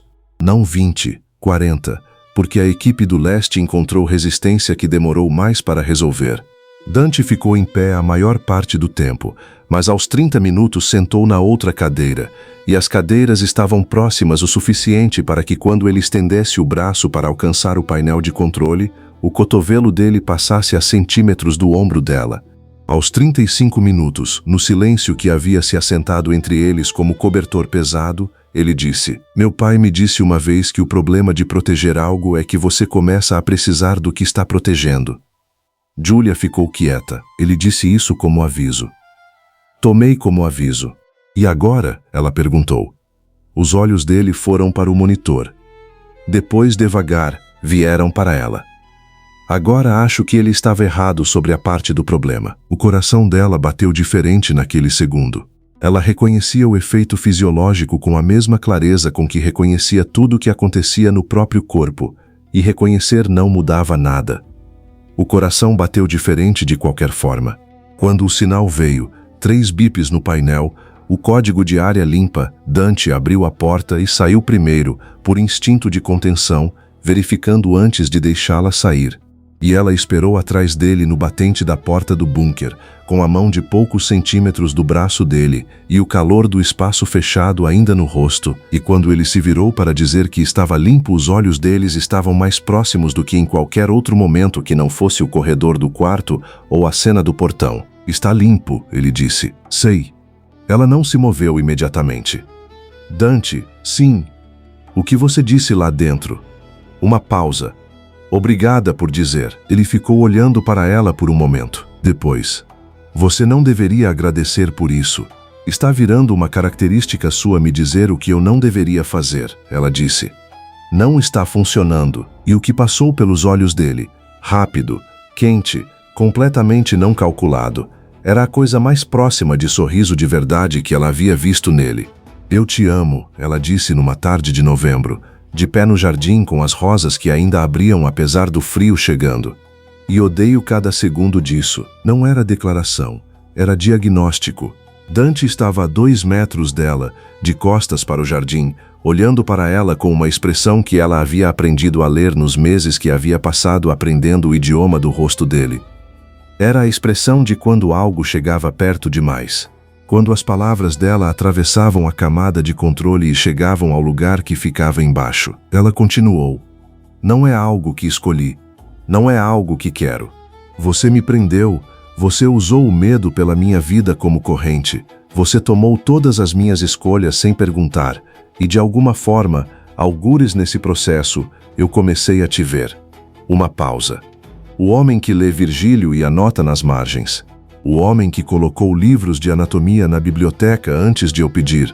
O homem que recusou um acordo que eu pouparia porque eu estava no meio dele. Julia. Não me interrompe. A voz dela era firme. Médica. A mesma voz que dizia verdades que ninguém queria ouvir. Eu sei o que você é. Sei o que você faz. Sei que há sangue nessas mãos que nenhuma quantidade de cuidado com livros de anatomia vai apagar. Uma pausa. E ainda assim, ele deu 2 passos em direção a ela. Depois parou, como se chegasse a um limite, não físico, de outro tipo. O tipo de limite que não é muro, mas é precipício. Você não devia, ele começou, mas devo. Ela o olhou diretamente. E você sabe por que eu sei que sinto isso? Porque odeio você por isso. Porque quero ir embora e fico querendo ficar ao mesmo tempo. Porque quando você entra num quarto eu sinto antes de ouvir e isso não deveria ser possível e é.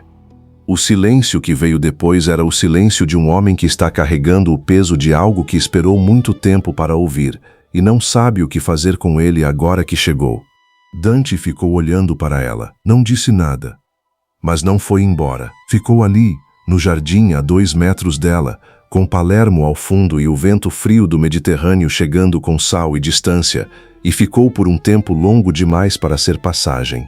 Estava processando. Ela o conhecia o suficiente para saber que era isso. Que havia uma versão dele que queria falar e outra que havia anos treinada para não falar, e as duas estavam em conflito em tempo real diante dela. Você deveria ter fugido quando teve a chance, ele disse finalmente. Tive várias chances. Não fui, eu sei. Uma pausa. A voz estava diferente, mais baixa, mais áspera, como se a camada que normalmente suavizava o som da voz dele em algo neutro tivesse ido embora. Eu sei que não foi. Por que você acha que não fui? O silêncio durou. Dante desviou os olhos para o horizonte. Para Palermo lá embaixo com as luzes que começavam a acender no fim da tarde. Para algum ponto médio entre ela e aquela cidade que não era de nenhum dos dois, mas que continha a história de ambos. Não sei se sou capaz, ele disse finalmente. Muito baixo. Como pedra que caiu no poço e você ouve o impacto com atraso. De ser o que você precisaria. Julia ficou em silêncio. Depois disse, eu não pedi para você ser nada. Disse o que sinto. O que você faz com isso é seu. Ela foi para dentro. E ele ficou no jardim sozinho por muito tempo. Ela viu pela janela da biblioteca, de longe, sem que ele soubesse que ela olhava. Viu a imobilidade dele, que não era paz, mas era outra coisa agora. Mais parecida com um homem que está decidindo alguma coisa. A noite começou com uma tempestade. Não metafórica. Uma tempestade real, mediterrânea. Do tipo que chegava rápido e sem aviso e deixava a Sicília com gosto de sal e pedra molhada por dias depois. Chuva pesada, trovão que chegava ao mesmo tempo que o relâmpago, a distância 0. A luz da propriedade cortou às 11 da noite e os geradores levaram 6 segundos para assumir. 6 segundos de escuridão completa dentro do palácio. Julia estava na biblioteca quando a luz foi. Ela ficou quieta, sentada, esperando os geradores. Contou os 6 segundos. A luz voltou, mais fraca, amarelada, a versão de emergência que não era a mesma coisa, mas era suficiente. Ela foi até a janela. A chuva tornava o jardim invisível. Só água e trovão e a Sicília inteira parecendo o mundo antes de ser nomeado. Ela não ouviu ele entrar. Sentiu o deslocamento de ar, o cheiro de ouro e couro que havia aprendido a detectar como batimento cardíaco, parte do ruído de fundo do mundo que havia se tornado o novo normal nos meses dentro dessas paredes. Ele estava na porta. Ela não se virou imediatamente. Não consegue dormir com tempestade? Ela perguntou. Não consigo dormir. Uma pausa. Em geral, ela se virou. Ele estava na porta com uma xícara em cada mão. Café. Ela concluiu pelo cheiro que chegou junto com o dele.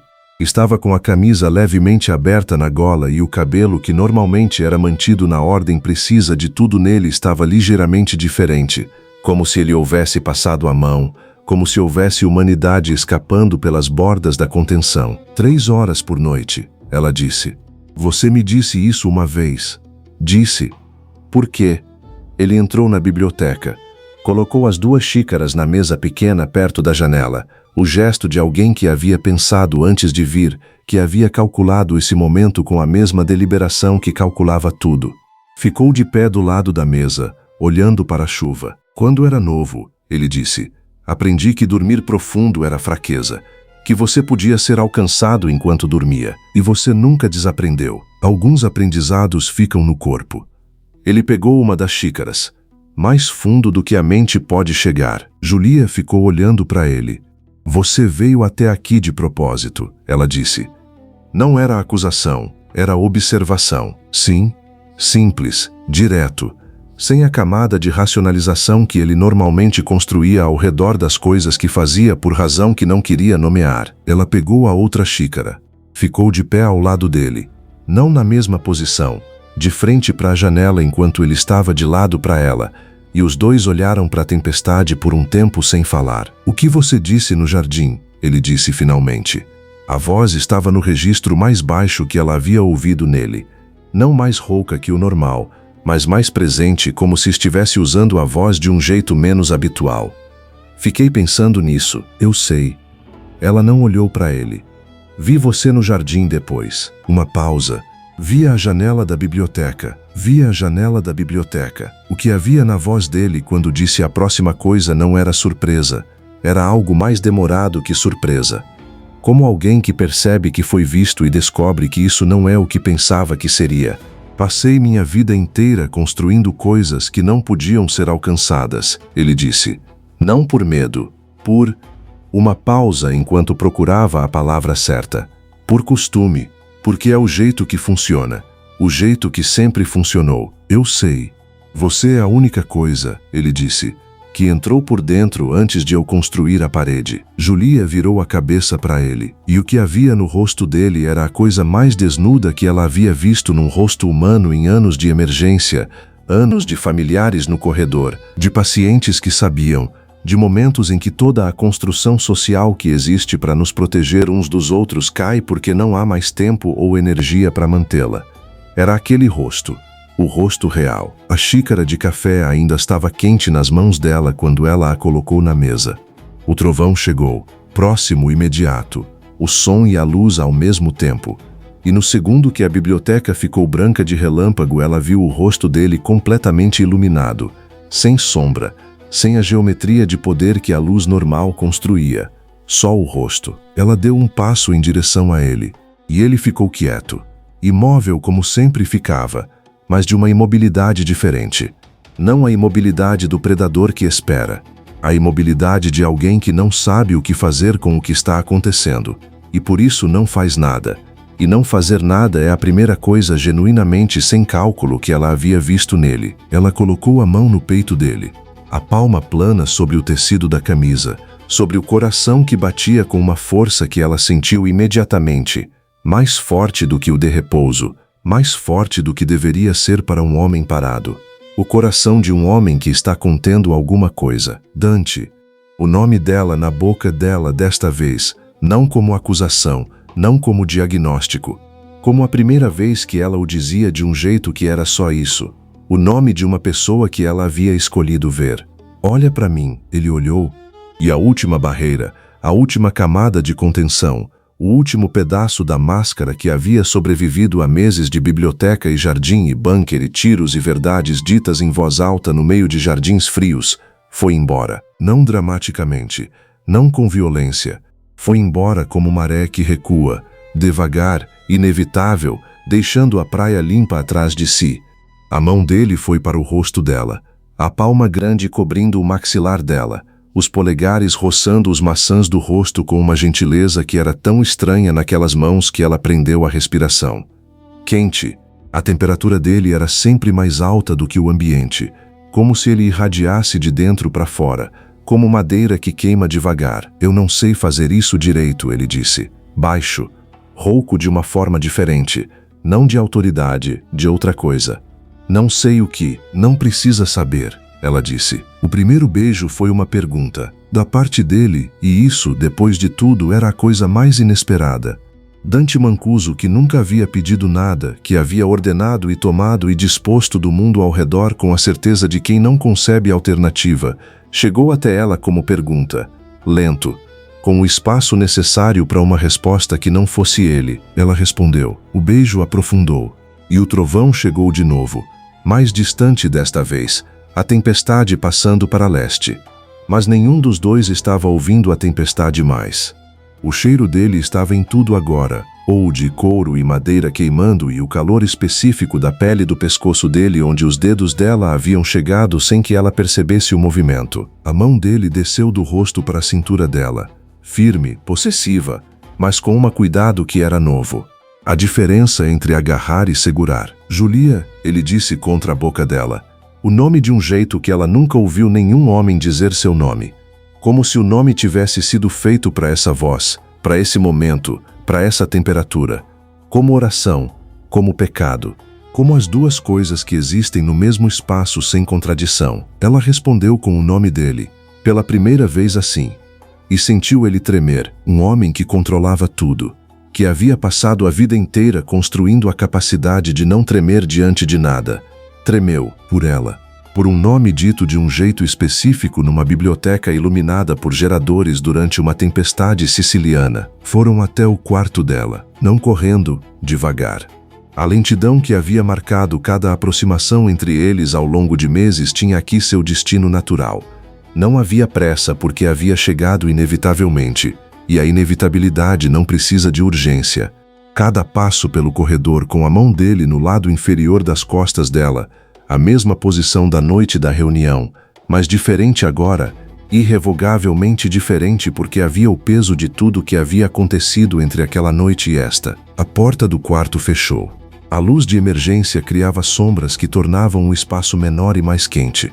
A tempestade do lado de fora era som constante, mar e trovão e chuva na pedra, e havia algo no som que tornava o quarto um parêntese fora do tempo, como se o mundo tivesse acordado de diferente que esta noite ficasse fora de suas jurisdições.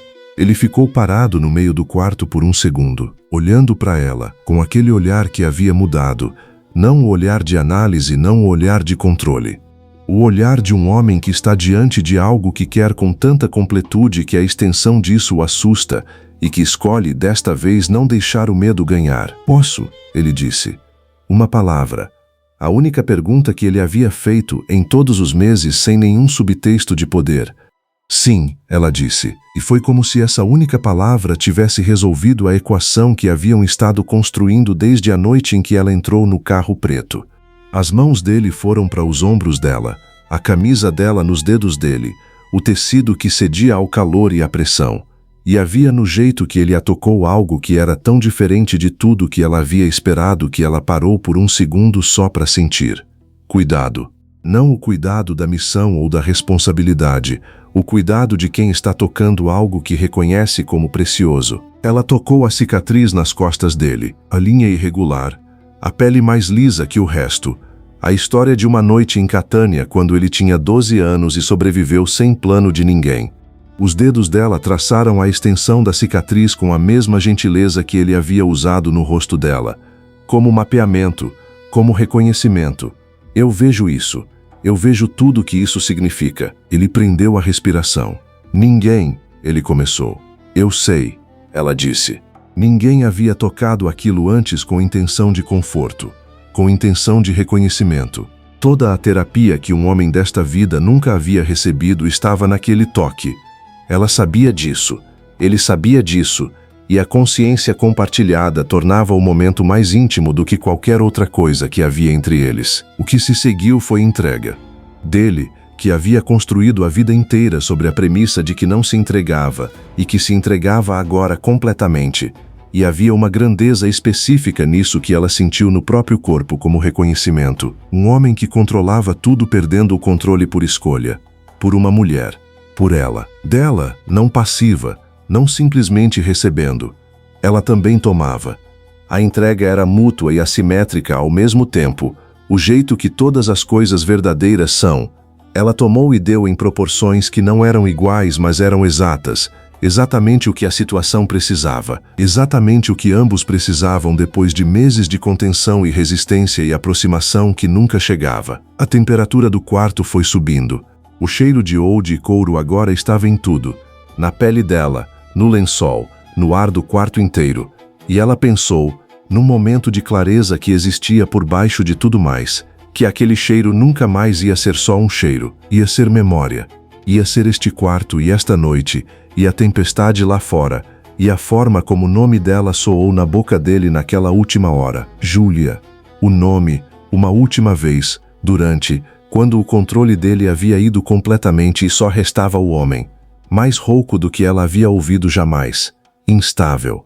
A voz de alguém que não tem mais nada entre o interior e o exterior. Ela respondeu com o nome dele da mesma forma, e sentiram juntos o que é quando duas pessoas que resistiram com tudo o que tinham param de resistir ao mesmo tempo. Depois houve silêncio. A tempestade havia passado. Não completamente. Havia ainda chuva leve. O tipo de chuva que fica depois que a tempestade vai, mais suave, quase gentil. A luz de emergência havia voltado ao normal em algum momento que nenhum dos dois havia registrado. O quarto estava quieto e quente, e havia o peso específico de duas pessoas que dividem espaço depois de algo que muda a geometria entre elas. Dante estava de costas.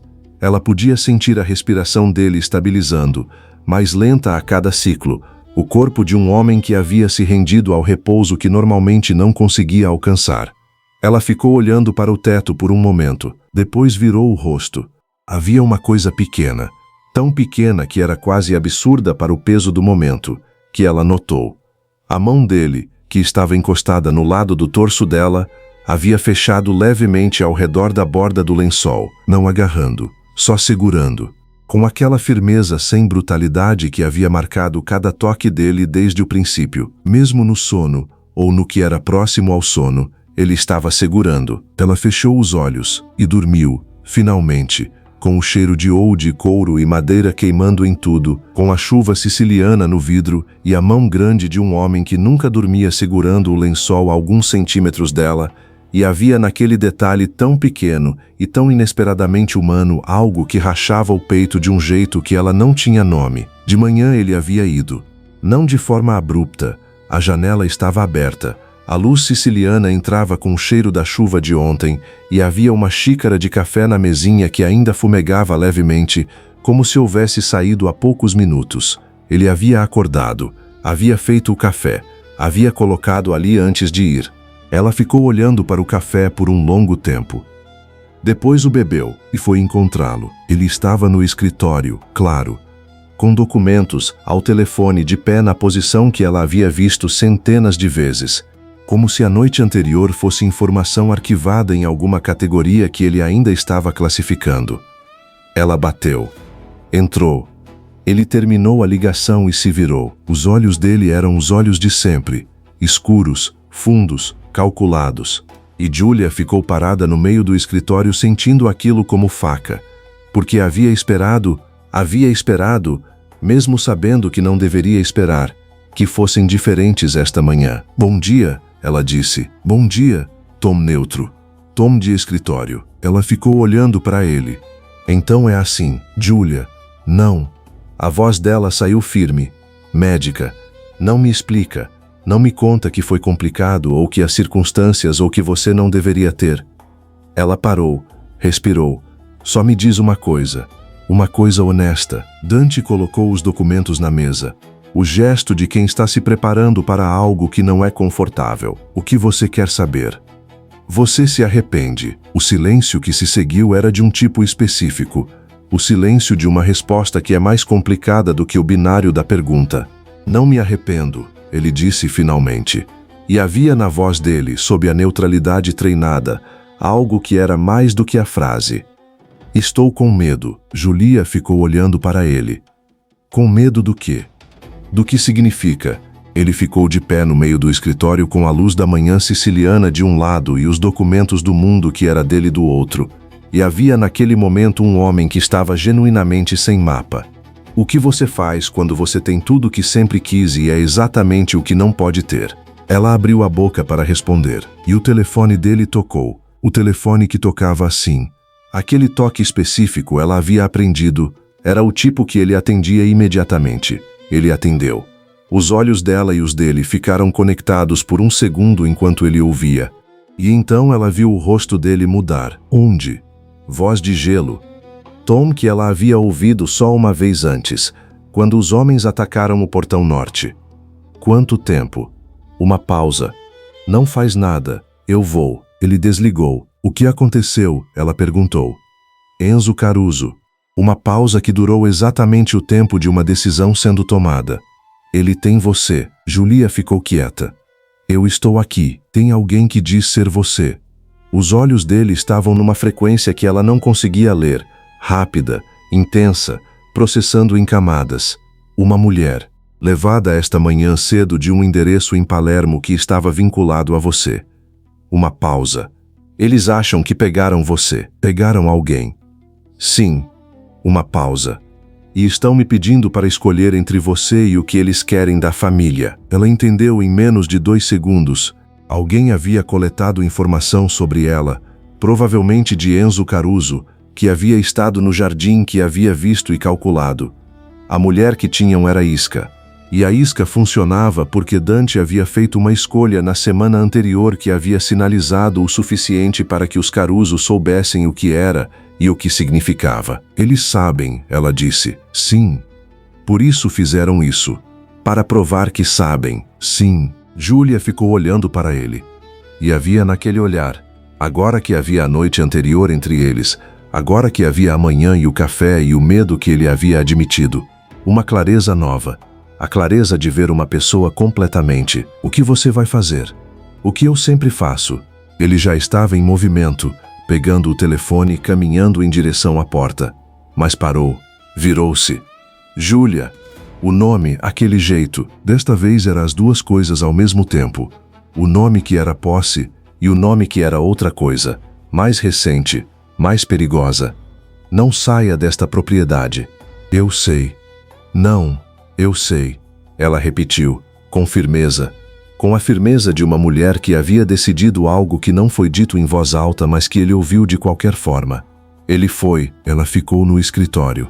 Olhou para os documentos na mesa, para o telefone que havia ficado, o outro, o que não era o principal, para as fotografias na prateleira que ele havia trazido da sala pequena do segundo andar em algum momento que ela não havia notado, e compreendeu, com a clareza de diagnóstico terminal, que havia sido usada sem querer usar, que a proximidade deles havia se tornado arma nas mãos de inimigos, que a noite anterior havia custado mais do que qualquer um dos dois havia calculado, e que isso não mudava como ela se sentia. Se você chegou até aqui, você sabe que esse canal é diferente. Deixa o like, se inscreve e ativa o sino, porque a próxima história já está chegando. Dante voltou no final da tarde. Ela ouviu os passos no corredor. Os passos dele, que ela havia aprendido a distinguir dos outros, mais pesados na borda externa do calcanhar. O passo de alguém que aprendeu a andar em pedra antiga. E ficou sentada na biblioteca onde havia passado as horas intermediárias com os livros de anatomia que não havia conseguido ler. Ele entrou. O terno estava diferente. Havia uma poeira nos ombros que não era da propriedade. E os nós dos dedos da mão direita estavam com uma vermelhidão que ela reconheceu. Havia saído de algum lugar. Havia encontrado Enzo Caruso ou pessoas de Enzo Caruso e havia resolvido do jeito que homens como ele resolviam. A mulher que pegaram, ela perguntou. Em casa. Uma pausa. Ilesa. Julia assentiu. E Enzo Caruso? É Enzo Caruso. Outro silêncio. Resolvido. Ela não perguntou o que significava resolvido. Havia aprendido que havia perguntas cujas respostas ela era mais feliz sem, não por fraqueza, mas por escolha.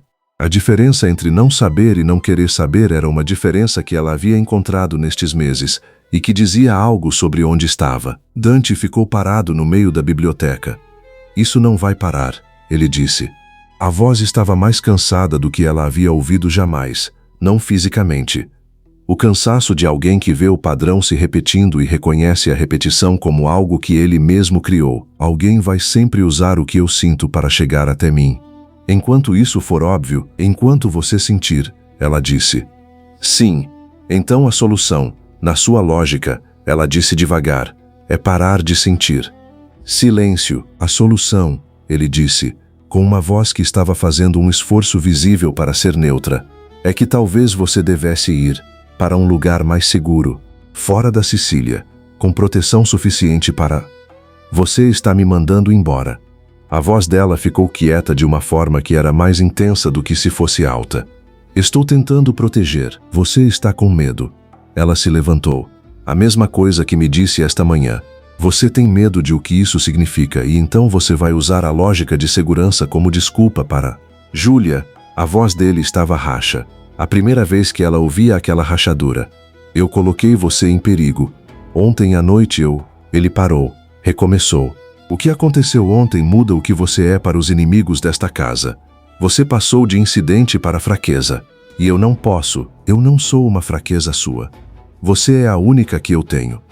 A frase saiu de um lugar mais fundo do que ele pretendia. Ela viu isso no jeito que ele fechou os olhos por um segundo. O esforço de ter dito algo que havia nascido antes de ser filtrado. E isso é exatamente o problema. A biblioteca ficou quieta. A luz da tarde entrava oblíqua e dourada e havia naquele silêncio específico o peso de tudo que havia sido dito ao longo de meses, cada conversa na mesa de jantar, cada palavra no bunker, cada momento no jardim, a conversa inteira que havia acontecido sem ser chamada de conversa. Você está me mandando embora, ela disse de novo. Mas diferente desta vez, não como acusação, como confirmação. Estou tentando fazer a coisa certa. Pela primeira vez ela disse, e havia na voz dela algo que era dor e ironia e amor ao mesmo tempo. A mistura impossível que era real de qualquer forma. A coisa certa e a coisa errada parecem exatamente a mesma. Ela foi embora da biblioteca. Ele ficou. E o que havia no rosto dele quando ela saiu? O que ficou no espaço onde ela havia estado? No calor que o seu corpo havia deixado no ar ao redor da cadeira, no cheiro de lavanda do condicionador dela que ainda estava presente na sala. Era o rosto de um homem que havia construído a vida inteira sobre a premissa de que sabia o que fazia. E pela primeira vez não sabia. Lorenzo veio bater à porta dela às 6 da manhã seguinte, com malas, com roupas dobradas com a mesma precisão de sempre, com um envelope que tinha passagens para Roma. Não perguntado, não discutido, simplesmente providenciado durante a noite com a eficiência de décadas de serviço a um homem que quando decidia algo, decidia completamente. Júlia ficou olhando para as malas por um longo tempo. Ele decidiu sozinho, ela disse. O Dom sempre decide sozinho, doutora. Ele nem perguntou. Lorenzo ficou quieto com o respeito de alguém que havia aprendido quando não falar. Onde ele está? Ela perguntou. No pátio de entrada. Ela foi até o pátio de entrada com o casaco que havia chegado com sangue do pai e que havia sido lavado e dobrado numa cadeira num dos primeiros dias. Ela o havia guardado, não por hábito, mas porque havia algo no objeto que era a única coisa material que ainda era dela completamente, que não havia sido providenciada pela casa. Dante estava de pé ao lado do carro preto. O mesmo carro da primeira noite. O pátio de pedra estava frio na luz da manhã. O cheiro de jasmim do jardim chegava de longe. E havia ali, naquele espaço entre a porta de entrada e o carro, uma distância de talvez 15 metros que era também toda a distância que existia entre o que era e o que poderia ser. Lorenzo me trouxe malas que eu não pedi, ela disse. Para sua segurança. Para sua paz de espírito. Ela ficou parada. Não foi em direção ao carro. Vou embora se você me pedir. Se você me olhar nos olhos e me dizer que quer que eu vá. Dante ficou olhando para ela. A luz da manhã no rosto dele era diferente da noite. Mais clara, menos construtiva. O tipo de luz que não deixa sombra para construir máscara. E havia ali naquele rosto iluminado sem proteção. O homem que havia aparecido numa biblioteca durante uma tempestade com 2 xícaras de café. Vá, ele disse. Júlia assentiu. Deu 2 passos em direção ao carro. Parou. Porque havia algo. E ela havia prometido a si mesma que seria honesta, que após tudo que havia passado nessas paredes seria honesta sobre pelo menos uma coisa, que precisava ser dito. Você sabe a diferença, ela disse, sem se virar, entre me mandar embora porque é o que você quer e me mandar embora porque é o que acha que deveria querer. Silêncio atrás dela. Você está me pedindo para ir porque acha que a coisa correta a fazer é não me deixar na posição em que a noite anterior me colocou. Isso é cuidado. Ela virou-se. Mas você não está me pedindo para ir porque quer que eu vá. Você está me pedindo porque tem medo do que significa eu ficar. A mandíbula dele estava tensa. E a diferença importa, ela disse, porque eu não vou construir minha vida em torno do que você acha que deveria sentir. Só em torno do que você sente. O pátio ficou quieto. O jasmim do jardim continuava chegando com o vento. Palermo lá embaixo continuava sendo Palermo, indiferente, antiga, com seus próprios crimes e histórias que não esperavam por ninguém. Dante Mancuso, o dom da família Mancuso, o homem que havia herdado 4 gerações de poder siciliano, o homem que não pedia nada, que não implorava, que havia construído a vida inteira sobre a premissa de que não precisava de nada que não pudesse tomar. Deu um passo em direção a ela, depois outro, depois parou.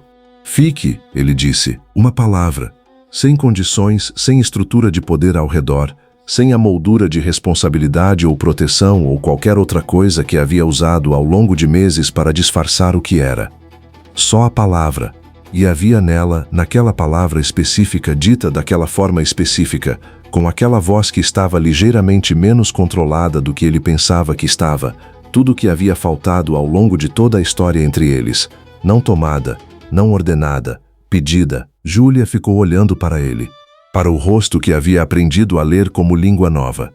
Para as mãos que haviam construído poder e depois as haviam colocado no próprio rosto dela como se ela fosse a coisa mais frágil e mais importante que tinham segurado. Para os olhos de obsidiana que, de manhã no pátio com a luz que não deixava sombra, eram simplesmente os olhos de um homem. Ela colocou o casaco no chão. Tem uma condição, ela disse. Ele ficou quieto. A regra muda. Ela caminhou de volta em direção a ele. Não para o carro, para ele. Eu fico porque escolho. Não porque não tenho alternativa. Não como responsabilidade sua. Não como problema operacional. Não como nada que eu não tenha escolhido por conta própria. Ela parou a 1 metro dele. A porta precisa estar aberta, sempre. E eu fico porque quero estar do lado de cá dela. O que te minute, sir? O silêncio que se seguiu era diferente de todos os outros silêncios que havia entre eles. Era o silêncio de um acordo. A porta está aberta, ele disse. Firme, irreversível. A voz de um homem que, quando diz uma coisa, diz sabendo que não pode voltar atrás, e que escolheu dizer de qualquer forma. Sempre. Júlia chegou até ele. Quando a mão dela encontrou a do dele, não no pulso desta vez, não como retenção e não como exame, mas palma contra palma, dedos que se fechavam, o tipo de toque que não tem nada a ver com poder ou posse, mas que contém mais do que ambos. Havia no gesto algo que era impossível de classificar como qualquer outra coisa senão escolha.